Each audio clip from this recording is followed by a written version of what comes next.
मैं यूपी के एक जलसे में हूं।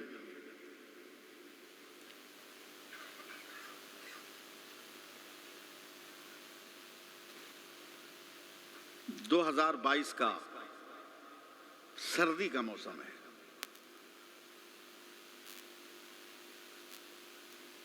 हाईवे रोड के किनारे ही जलसा था। 5 मिनट पैदल चलने पर मेरी तकरीर हो गई। मैं अपनी अटैची लेकर हाईवे पे खड़ा हूँ।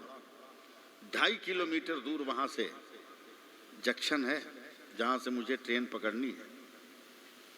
मैं खड़ा हूँ, कोई रिक्शा मिले तो मैं स्टेशन जाऊँ। सर्दी भी लग रही है और उत्तर प्रदेश का माहौल है। समझ रहे हैं ना मेरी बात? मुझको कुछ कहना ना पड़े।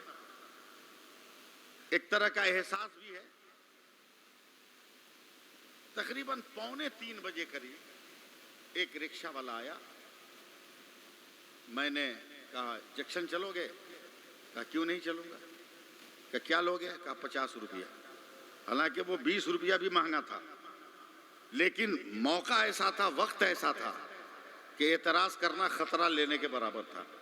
मैंने कहा चलो दुआ दे दूंगा। मैं बैठ गया। बेचारा रिक्शा चलाकर मुझको स्टेशन पहुंचा दिया।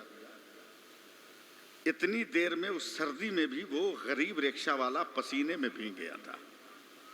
जब चेहरे से गमछा खोला ना तो मैं सर से पैर तक कांप गया। उसके चेहरे पर सफेद सफेद दाढ़ी और चेहरे का रंग बता रहा था कि नमाज पढ़ता है ये। सुभान अल्लाह बोलिएगा। मेरे दिल में एक राम का जज्बा आया। मैंने 200 रुपया निकाला और कहा चचा इनकार मत करना, रख लो। चचा कहकर जब मैंने दिया तो वो 70-80 के लपेटे का इंसान था। वो ये नहीं देखा कि मैं रिक्शा चालक हूँ, ये मौलाना है। वो आगे बढ़कर मुझको अपने गले से लगाकर इतना रोने लगा कि मेरी आवाज अब गंभीर होने लगी, मेरी आंखें भीगने लगी। इतना रोया कि उस सर्दी में भी मेरी जैकेट का शाना जो है, बाजू का हिस्सा भिगो दिया आंसू से। मैंने कहा चचा क्यों रो रहे हो? अगर और पैसा चाहिए तो मैं देने को तैयार हूं। क्या नहीं मौलाना, मैं मुसीबत का मारा इंसान हूं। बोले क्या हुआ? का अल्लाह का शुक्र है मेरी 3 खूबसूरत बेटियां हैं। 3 खूबसूरत बेटियां हैं। मैंने सोने चांदी के जेवर तो खरीद के बेटियों को नहीं दिए, मगर बेटियां नमाज पढ़ती हैं और वजू का ढंग जानती हैं। बोलना पड़ेगा। 1000 कोशिशों के बावजूद मैं अपनी खूबसूरत बेटी के लिए निकाह का रिश्ता न ढूंढ पाया। मैं जहां जाता, जिस गांव में जाता, जिस दरवाजे पर जाता, सबसे कम अगर मुझसे मांगा गया तो 1.5 लाख रुपया नकदी मांगा गया, वरना 4 लाख 5 लाख नीचे से कोई बात नहीं करता था। मैं रिक्शा चलाकर 150 कमाकर अपनी 3 बेटियों को खिलाने वाला बाप कहां से लालची लोगों के मुंह की आग को बुझाने के लिए मैं रुपये का पानी डालता। मेरी बेटियों की उम्र बढ़ती गई। मैं डिप्रेशन का शिकार हो गया। मेरी उम्र भी अब आगे बढ़ रही है। मेरी हड्डियां कमजोर होने लगी। कलेजा पकड़े रहिएगा, मैं भी शायद ना बोल पाऊं। क्या मौलाना, एक दिन मेरे ही मुस्लिम मोहल्ले के 2-4-5 मुसलमान दलाल, इस लफ्ज़ से चौंकिएगा मत, हमारी तबाही और बर्बादी के सारे दरवाजे यही मुस्लिम दलाल खोलते हैं।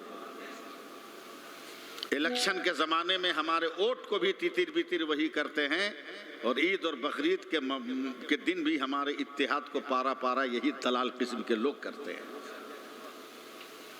का चंद मुसलमान दलाल आए, कहा चचा आपकी बेटी की शादी नहीं होती ना, एक नौजवान मिल गया है जो फ्री में शादी करेगा। मैंने कहा लाओ। नौजवान को देखा, देखने में ठीक लग रहा था, बदन हाथ सब ठीक था। मैंने आओ देखा न ताओ, अंधे को क्या चाहिए आंख। मैंने अपनी बड़ी बेटी की शादी कर दिया। मैं बड़ा खुश था कि मेरे कलेजे पे जो 3 पत्थर पड़े थे, एक तो उतर गया। लेकिन मौलाना, आज से 1 हफ्ता पहले मैं फजर की नमाज पढ़कर अपने घर जा रहा था तो मेरे दरवाजे पर एक नौजवान औरत नकाब ओढ़े हाथ में तलवार लिए खड़ी थी। मैं कांप गया। हालात अच्छे नहीं है उत्तर प्रदेश के।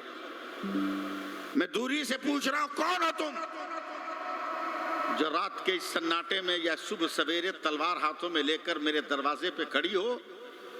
तब उस लड़की ने चेहरे से नकाब उठा दिया। जब नकाब उठाया तो मेरे पैर कांप गए, मेरा पूरा बदन लरजने लगा। वो कोई और नहीं, वही मेरी बड़ी बेटी है जिसकी मैंने शादी की थी। मैंने कहा, बेटी तुम? कहा, आई हूं आज। आप गरीब है ना, लालची लोगों के मुंह पे दौलत का जूता तो आप मार नहीं सकते। 1-2 लाख रुपया नकदी देकर लड़का खरीद नहीं सकते आप। अब दलाल किस्म के मुसलमानों के चक्कर में जो मेरी शादी किया ना, वो मुसलमान नहीं था,